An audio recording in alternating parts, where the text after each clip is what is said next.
Thank you very much.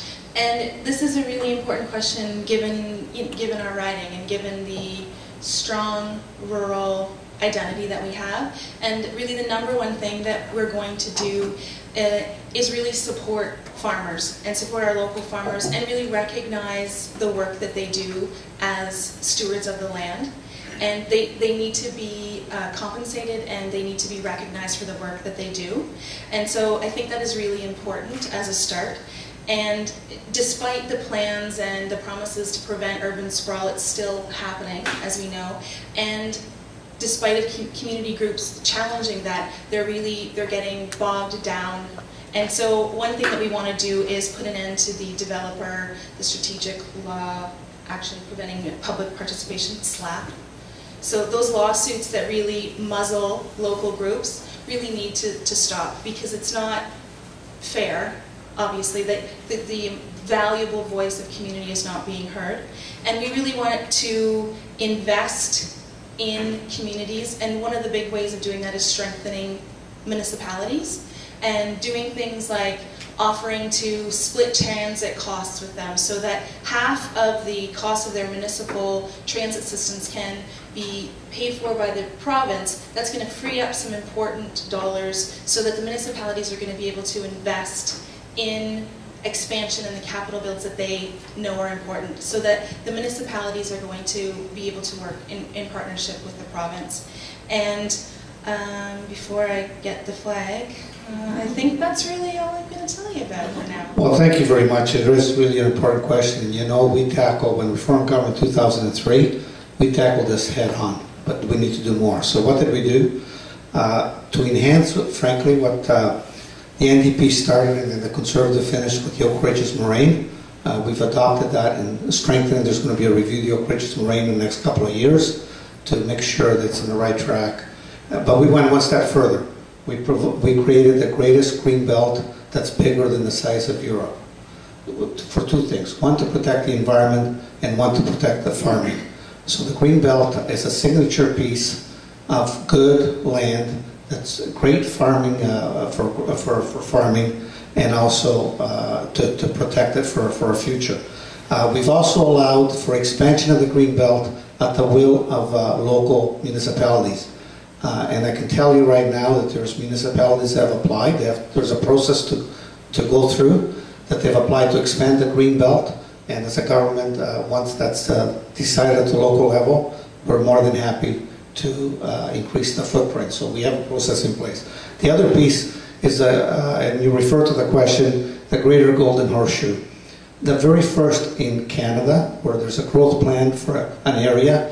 Since that, we now have a northern growth plan, and if we're fortunate enough to form government, there'll be an Eastern Ontario growth plan. And what, because I don't have a lot of time, what that basically does is it allows for intensifying population to a sense where we want to have people live, work, and play within walking or bicycling.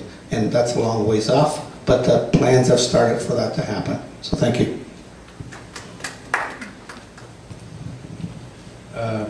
Farmland is an interesting sort of thing, because we all know that it's better to receive good food from our local farms, and I'm one of the first to advocate for having locally grown food.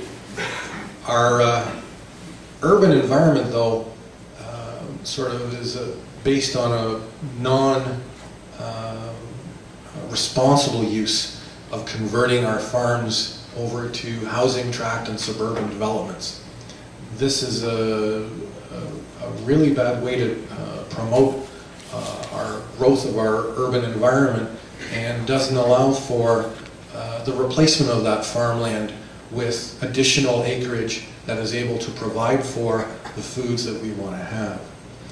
As your independent candidate, I would bring forward motions into the House so that the conversion of urban lands is not without some form of reciprocity. I can't say that word, it's tongue-tied. In regards to being able to develop other lands that are less arable into replacement or other technologies so that we can grow the foods that we need to live in a reasonable way. That's the most important thing for us to be sustainable on this planet. The second thing is our population growth. How and where we're going to be growing our various urban environments, our rural areas, and how we go about it. That's a function of your local municipal councils and their planning departments. I, as your representative at Queen's Park, would not want to take away your local ability to decide how you want your lands developed. That's something for the municipalities to go on. Now, given that my time is limited, I'd like to let you know, though, that there are changes that are available to everyone here. Thank you for the question. It is very important that we think collectively about land use, and we have to think of the greater good for the longer time period. So there are some important acts that already exist that we would support and enhance. The Places to Grow Act does allow for much more intensification in urban areas, and it does try to protect natural and agricultural lands. What has already happened, somewhat grandfathered, so it's allowed to go ahead. But we would make sure that that act was implemented to its full extent. There are also other programs such as the Ontario Source Water and Drinking Water Protection Program, which protects groundwater supplies. It allows for the protection of areas that are recharge areas, such as the Oak Ridges Moraine. And we have on our policy to support the Oak Ridges Moraine Foundation, make sure there's a continuance of the rules that were established, and there is a pushback by property owners on the moraine who would like to develop and sell their lands to developers for subdivision. So those kinds of uses we wouldn't encourage.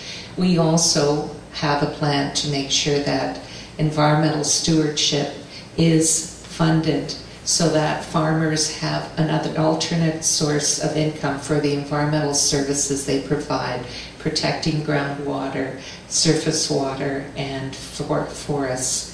So, and lastly, we have two other programs we would put in place. We would raise the fee for water takers, industrial water users, and that would raise another $200 million.